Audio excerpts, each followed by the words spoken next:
Hello, everybody. Welcome back to the show. My guest today is Julian Morgan. He's an author, long-term sobriety, actual cancer survivor as well. Really happy to have him on the show today.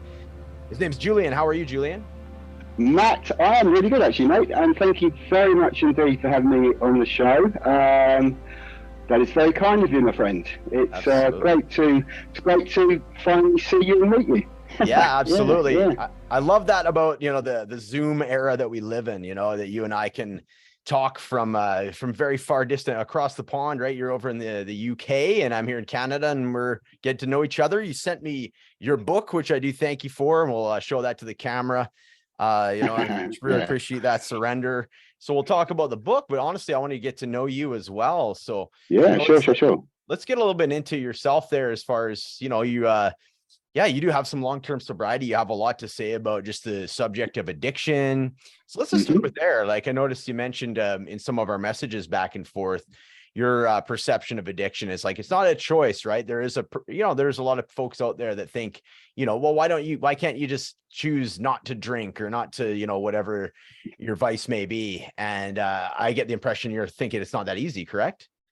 Yeah, absolutely. There are so many people, unfortunately, fall into the old stigma of thinking that why can't that person stop drinking? Why can't that person stop drugging? Why can't that person stop taking pills? Why can't they just stop? But you can't. Unfortunately, where it comes to addiction just gets a grip of you. And unfortunately, it totally runs your life. You will not stop thinking about it 24 hours a day if you could, but of course you're going to be sleeping at some stage, generally in blackout. Yeah. And the first thing you do in the morning is think about, in my case anyway, because I'm a recovered alcoholic. Well, today I'm a recovered alcoholic, should I say. And in the bad days, the first thing I would think about in the morning was having a drink. The last thing I would do before I went to bed was thinking about having that drink first thing in the morning. And then even to the extent of, Christ, if I wake up during the course of the night, I might have really bad withdrawal. Right, okay, I'd better put something next to my bed. So the normal person would have a glass of water, wouldn't they? Yeah. With me, I would have some form of alcohol, whether it be a beer, whether it be a double gin, anything, so that if I actually woke up in the middle of the night, I would then take a drink. That is how severe addiction can get. What happens is that it totally runs your life. You are powerless over it, quoting basically step one in the 12 steps. And ultimately, you are like a puppet on a string, and the puppet master is that demon, basically addiction. And it ultimately dictates everything that you do, because if you are working, if you are going out anywhere, if you are meeting friends or family, if you've got anything that is on the calendar that you are supposed to be attending or going to or whatever, you will find a way of making sure that that substance is available to you wherever you go, literally wherever you go. As I say, whether it be work or family or anywhere, you'll just make sure. And then what happens is that if there are situations where that's going to be quite difficult to sneak a little drink, or where it comes to drugs, a line of coke or pop a pill or whatever, then what happens is that your brain becomes extremely clever, again, it's just addiction taking over. And what it does is it ultimately shows you ways of ducking out of somewhere, having a quick fix or a quick drink, and then ducking back in again. And then what it does is it gives you these extraordinary, fantastic alibis just in case you get caught. Right. It is just incredible. And the story of it just on its own is phenomenal. I mean, everybody you see, Matt, in addiction have got what we call war stories, yeah, and that is the severe consequences that we've all got into through our substance abuse. It can also be gambling, you know, anything such as that. It's all related. Yeah. And what happens is that you know, you are in a situation where you have basically harmed every single person that you've been associated with, whether it be physically, that unfortunately does happen. Not the case with myself. I was more of a very placid drunk. Violence is the furthest thing away of my thoughts, full stop. But it can also be all the worry, all the harm, all the letting down, all the frustration. You know, you will have people in tears all the time. And, you know, even if you saying, look, yeah, I will stop. People just don't trust you. They will not trust you. And they will think, oh, I've heard it all before. You know, it's just going to carry on again and again and again. And basically, the point I am making is that when I go to AA meetings or anything such as that, I don't talk about all those stories, as I say, because they're all the same for everybody else. I just talk about how I recover. Now, that is so much more important to turn around to somebody and say, hey, mate, I gratefully haven't had a drink now for 8 years. Yeah. And this is the reason why. Oh, right. Okay. What's going on here? And otherwise, I could turn around and say, yeah, okay, I brought up that person's car, and then matey boy to my right turns around and says, oh, blimey, I didn't do anything as bad as that. I'm not as bad as him, because they're comparing themselves to you. Right, so, right. Right, hang on, I'm not as bad as that bloke there, Julian. I can have a couple of more slurps. I'll be all right, you know. Right. I can have another long or whatever. What's wrong? I've never done anything like that. So I'm all right. Oh, mate, you are not all right. No. So that's another reason why I don't talk about these funny stories and things, you know. I just like to talk about how I recovered and how I stay recovered. So ultimately, as I say, I love talking about recovery, and please don't get me wrong, it isn't a plug for the book at all. It really isn't. I mean, that's what I said in my initial notes to you 3 months ago, I think it was, Matt. Yeah, I remember that. Look, yep. Yeah, I said, look, you know, I'm not here for the plug for the book at all. I just love talking about, you know, recovery. I am. I'm passionate about it. And what happens is that, you know, when I'm down the gym or when I'm out socializing or anything, you know, when I start, and people find it really interesting because they want to know, because they are, you know, utmost respect, naive to really what addiction is all about.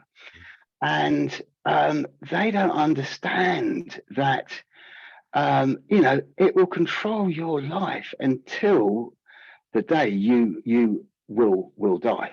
And I, back in 2004, I was given 3 months to live by my GP. Wow. And I was rushed into a detox scenario for a couple of weeks. And then after that, I went into rehab for 6 months. But I was still in denial because I still thought, right, I can still drink. I'll just not drink top shelf, i.e. spirits. Yeah. Yeah. Yeah. But what happens is that then gradually escalates again and again and again. And I basically went through decades of denial, thinking that I could control it. So ultimately, you cannot control substance abuse. Full stop. You either stop or you just carry on, and you will probably end up in a box. Yeah. Yeah. Now, the whole thing about recovery is that you have to. It's a big word, this, and all the rehabs and everyone uses it, but you have to have the desire to stop. Otherwise, you are basically wasting everybody's time, absolutely everybody's time. Now, I can totally relate now to some of your listeners thinking, yeah, but Christ Almighty, I've got so many problems, I've got so many troubles, I've got this and that, and if I don't have my substance, if I don't have my drugs, if I don't have my drink, it won't go away, and it's so painful, and it's horrible, and the withdrawal, and oh no, I just can't stand the pain. Well, what they've got to realize is that the pain that they are inflicting on the people around them is far greater than that pain that they are going through in a withdrawal situation. And there is medication that you can take in a detox scenario, which obviously that you are prescribed, and that takes away that pain. Now, that's all gone. And then what people think, that is why it's a real sort of like a factory train of going into rehab or going into a day centre or whatever. It's like a factory chain, because people go into these scenarios and they feel better. The sickness has gone and they think, wow, I am cured. Lovely. I can get back straight on it again now, and I should be fine because I know I can control it. Right. They go straight out, straight away, go and see their users or go and see their drinking buddies down the pub or whatever. And 10 days, 2 weeks later, they're even worse than when they first started. Because what happens with any relapse, it's always a lot greater than the relapse that you've had before. It's far greater. It really is. It really is. And so, yeah, you have to want to stop and give up. You just have to do that. Now, it took me, I'm going to have a quick fact, if that's right. Yeah, go for it. Yeah. This is one of my vices. Yeah. This and caffeine, I suppose. But yeah. It's an honest program. I'm an honest person, so there's no point hiding anything. So Absolutely. That's my excuse. 100%. Yeah, go for it. Yeah. So anyway, where was I? You have to be in a position where you say, right, enough's enough. I went through decades, Matt. I must admit, I've been to 9 rehabs. Yeah. Only one of those was government funded. And that was all the way back, as I say, that was 2004, that one. And then because of the government cuts over here, the funding gradually decreased. But taking that off to the British government, they are now putting more money into it so that the availability of these facilities are beginning to get better. Because it was an absolute crisis. Because the rehab, I don't know what they are in Canada, but a rehab over here are thousands of pounds per week. It's a lot of money, So, I was left, a little bit of money from my father, but it was considerably less than my brothers and sisters. Because every time I went into rehab, that went into his little black book, yeah. And so when all his inheritance was dished out in 2012, basically I had nothing because I'd already spent it on rehabs. Right. Yeah? Gotcha. Yeah. Okay. I was expecting to get a very invoice. Right. But and then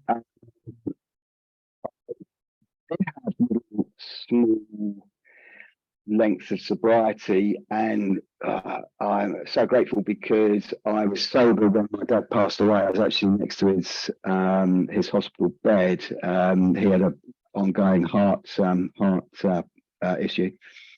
And then I was sober again for a good few months after. But then I went back on it again, And then back in the rehab, because it was all my money then. And so I went broke, to tell you honest. I'll be honest to you, I'll be honest to viewers.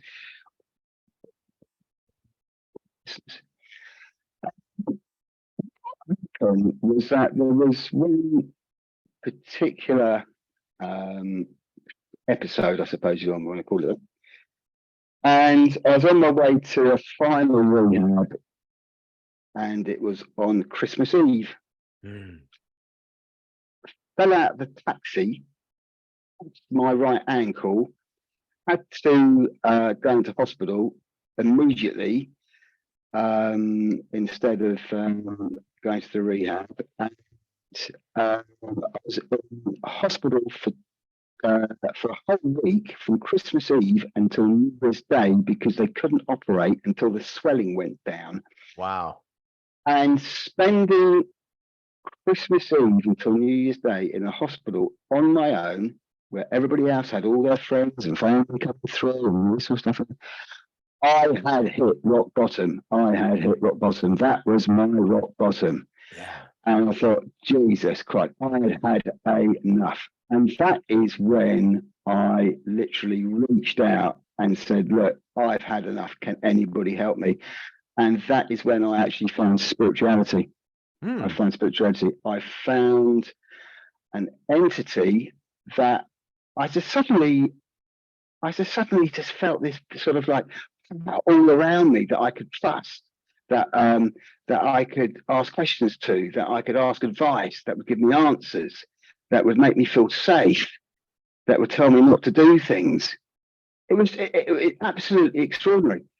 And that is how I basically found my higher powers. And my higher powers are my mother and father and God. Now, I'm not a religious person, but I just sort of, God came into the scenario because, he was the one that was looking after my mum and dad. So it sort of like felt right. And I just suddenly had this incredible connection with my late parents and God. And from that minute, I was just like, wow. And it just literally took over me. And I haven't had a drink since.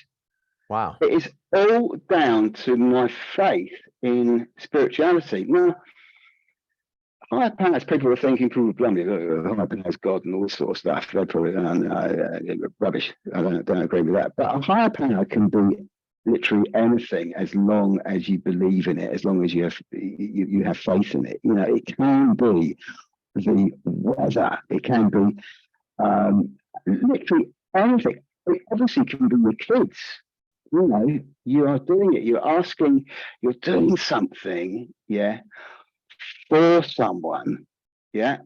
You're obviously, the main thing is that you're doing it for yourself, yeah. Right. But obviously, that is the main thing. If you're doing it for, you know, if you go to rehab for somebody else and you're going there just to please them, you won't get through rehab. You've got to go there to do it because you want to do it.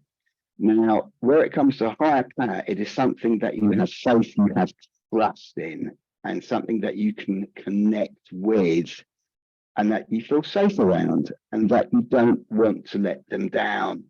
And that to me is spirituality. And with my late parents and God being all around me all the time, I can literally just stop and just ultimately take a knee and say, look, where am I going here? And suddenly something like, don't go over there, don't go in there, don't do that, don't do that. Calm down and think about it. And it works. It really, really does work. It can. I've known people in AA that have taken them literally years to find spirituality, literally years. But you do find it. It is just literally having faith in an entity that provides answers and safety to any of your questions, any of your all your decision making. It gives you direction. It takes you away. It guides you. The whole scenario is just so comforting, and it just gives you that the self-esteem, the confidence, and you feel like a totally different person. You really do. And of course you have to change. If you don't change, you won't stay sober, or you won't stay drug free. Full stop. Do you understand spirituality at all, Matt? Yeah, for sure. I like how you explained how you came upon spirituality, and that is a big thing, you know, when people are talking about it in AA. You're right. I've seen it firsthand myself. There's quite a few folks that struggle finding that, right? And I like how you're saying it does, you know, separate the religious aspect, unless that's your gig. I mean, keep the religion at that point, but otherwise, yeah, absolutely. There's so many different ways that you can look at, you know, I like how you mentioned, you know, the passing of your parents and the feeling more connected with them really sort of bridge that gap for you, is the way that I'm hearing it. So yeah, absolutely. Like I'm very much more of a spiritual person. You know, both my parents, specifically my dad was you know, grew up Catholic for sure. And so I got elements of that as well. And but yeah, it's so important. And it sounds like it's like quite the turning point in your story of your life, isn't it? Yeah. No, exactly. You see, I mean, this is my opinion in the book as well. It is basically all my opinion. The one thing about recovery is that it doesn't matter how you do it, as long as it works. Yeah. You know? Yes. Yeah. So, that's good. So you know, so you could drink, I don't know, a case of alcohol-free whiskey every day until the day you die. Yeah. As long, you know, as long as it keeps you alcohol-free. Yeah. You know, Bill Wilson, he basically said that also. Actually, the co-founder of AA. the big book of the big book Alcoholics Anonymous, and he said that. He said, look, it doesn't matter how you do your recovery, as long as you stay sober or drug free. Yeah. And so I think though that by just not wanting to drink, or take a drug, and going to meetings, people sometimes think, oh, that's enough to keep me on the straight and narrow. Yeah, but in my opinion, it's not. It's not. You've got to have a daily care plan. And my daily care plan, I'll very briefly go through it. Yeah, just so the viewers have an idea. It starts off with I call it a chat, and it's with a cup of coffee first thing in the morning, or a glass of water, or whatever. And I will speak to my late parents and God first thing in a real sort of like very calm fashion, and like think about what I've got to do for the day, and then if I can spot any, should we say, dodgy things coming up, then I'll ask them, you know, what do I do? Do I avoid that? Where do I go? You know, all that sort of stuff. So it's ultimately a chat on giving me advice on how I should conduct that day. And that I do it for, it takes me about a quarter of an hour, 20 minutes, I suppose. And then after that, I back on, whether it's working, whether it's you know, going to the gym or whatever. But I also carry around with me a pen and paper, and I like to make a gratitude list every day as well. And I find that very important, because as soon as you start writing down gratitude, it just suddenly puts a really big, nice smile on your face, and it puts you in a happy place, basically. It really, really does. And so I will do that as well, make a gratitude list every day and try and have different gratitudes during the course of the week, and then the following week start again. That, I think, especially in early recovery, is absolutely essential. Absolutely essential. Then I'll also make a note of if I've had any resentments. Like, you know, somebody in the gym might have told me that I'm doing a workout wrong on a piece of equipment. Yeah, and you know, in the old days, I would have picked up a barbell and flash it around the back of his head. But no, so I'm not that. But I go, well, thanks very much for that advice. You know, I was carrying exactly what I was doing. Yeah. But you do get a resentment, and you start thinking about that, and then that's when you have to turn that negative thinking into positive thinking. And that is another massive part of the day. Any negativity, try and turn into positivity. So you could possibly think, right, that bloke, I don't know, God forbid, but he might be going through, you know, a really bad divorce, or he might, I don't know, have just lost his job, or I don't know, he might have left his mobile phone in the whatever, right?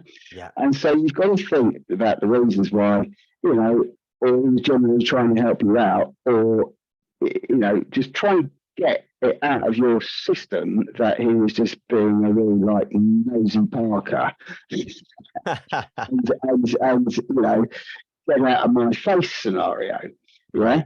So you see where I'm coming from. It's taking a negative and turning it into a positive by thinking, well, in actual fact, no, there's something underlying in that, so no problem at all. So I do that as well, so that when I come home, I can look at that, and again, if you have these, if you have negative things, you'll be thinking about it all day long. So unless you actually write it down and then look at the positive side of that, again, it just makes your day so much smoother, happier, you know, what's the word? Joyful. You know, it really is. And then I always try and have time for a meeting.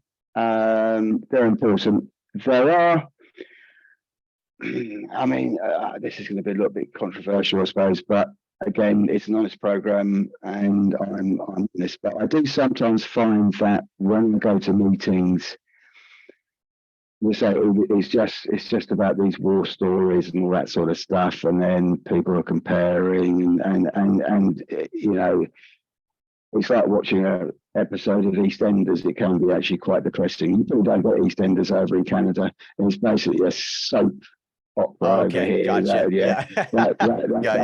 That's been going on for absolutely years. Yeah. And it hasn't changed at all. And you know, you watch about 10 seconds of it and you get depressed. It's, they Yeah. don't like that. So BBC. Yeah. But that's my opinion. So AA meetings to be sometimes can be a bit like that as far as going. But this is what I've done today. And this is sober. Sober. It's because I missed that.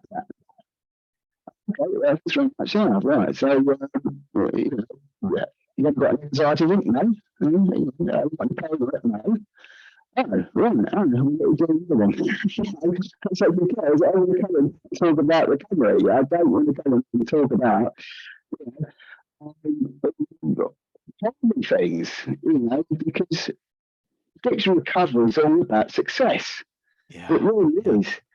And you know, all the labeling that goes on with alcoholics and drug addicts and all the tragic stigma that's always been around it and it always will be around it.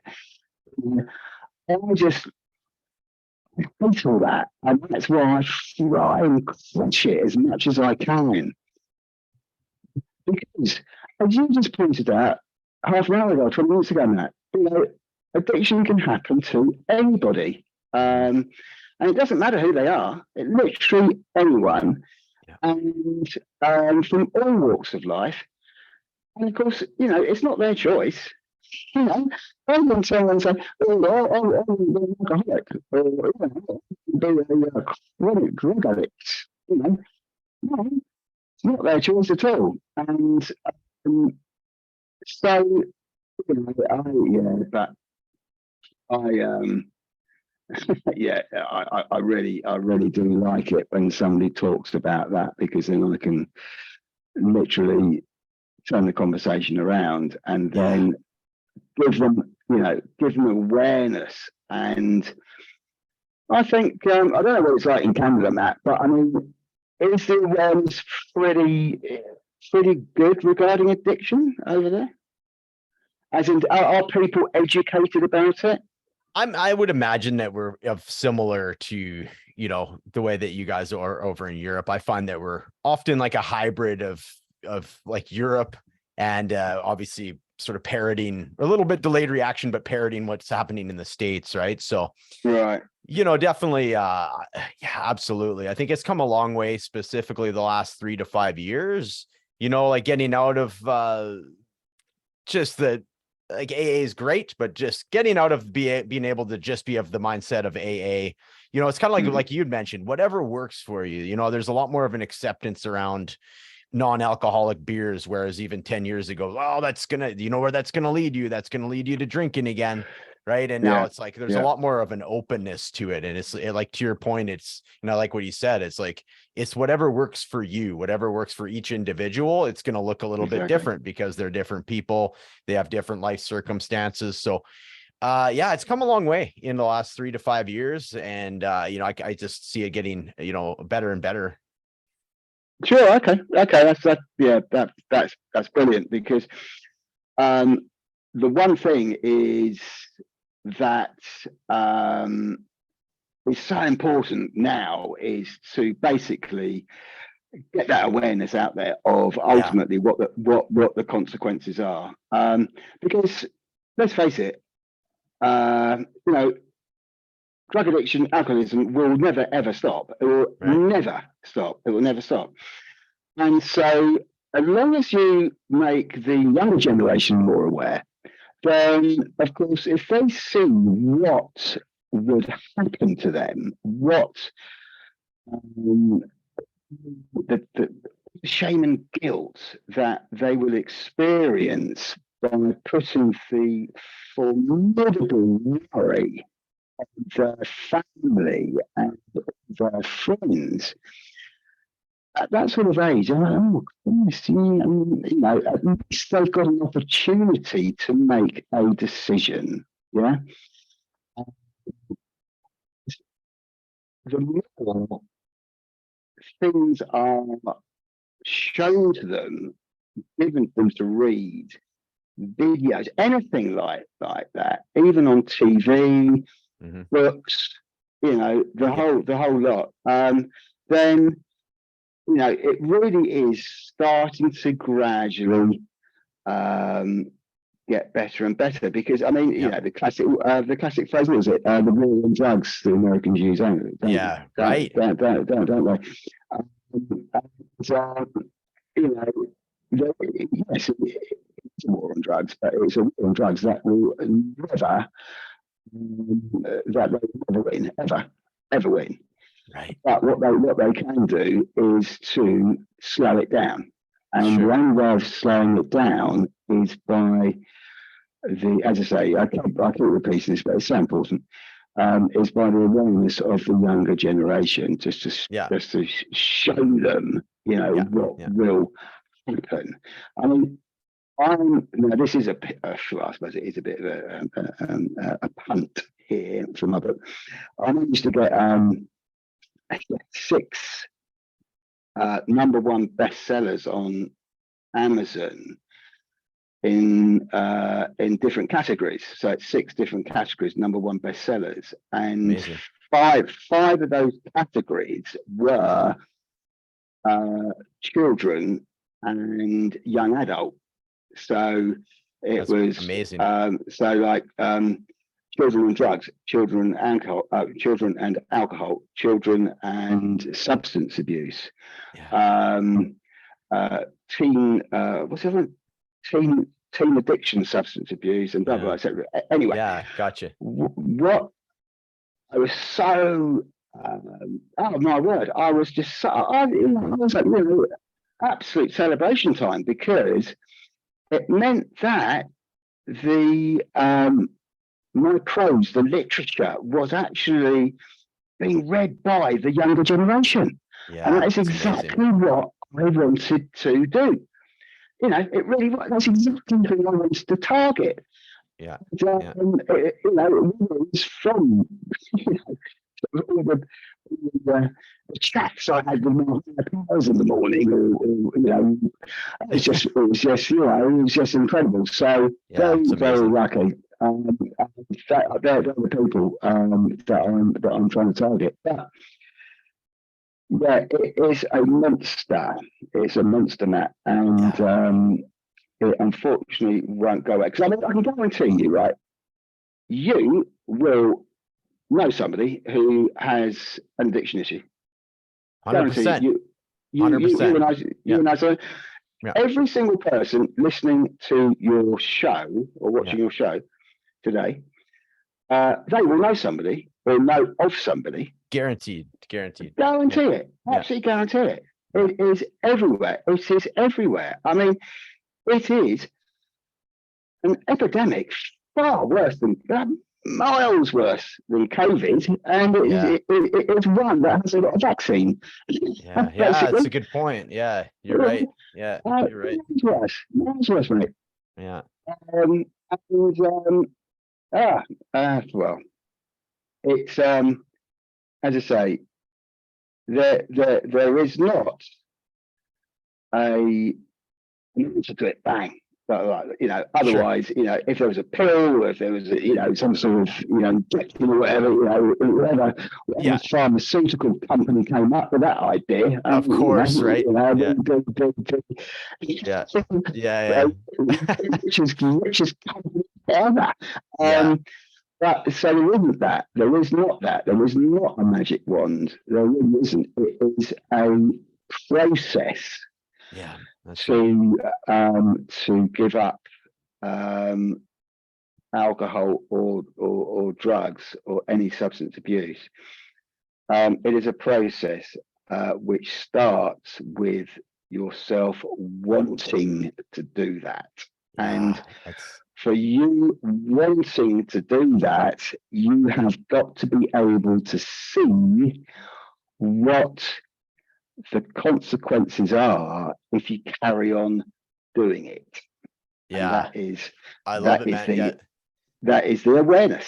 That's the awareness. Let's, you know what? It's a perfect time to bring it in for a landing. We got about a couple minutes here left. So I really appreciate you coming on today, Julian, and just sharing. I love how it was like the whole show was all about recovery, about the looking forward, right? Not necessarily getting into the weeds, the war stories, as you mentioned. It's all about recovery. You shared a lot about how you like your daily routines, what's worked for you, which I really appreciate. And I know the listeners will appreciate.